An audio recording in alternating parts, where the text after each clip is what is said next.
Your pan feels hot. But your food still doesn't brown. Most people think heat is the problem. But it's usually timing. A pan can feel hot and still be underheated.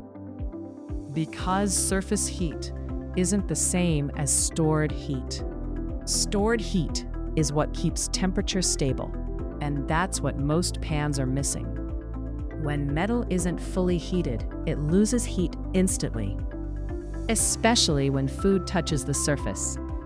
So the temperature drops, and nothing sizzles. Without sizzle, browning never starts. That's why professional kitchens wait longer. They let the pan fully absorb heat.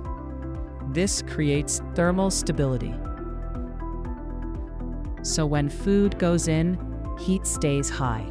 No sticking, no steaming. Just steady, even browning. There's a simple test. Add a drop of oil. It should shimmer, not smoke. If it stays still, the pan isn't ready. Wait longer than feels necessary.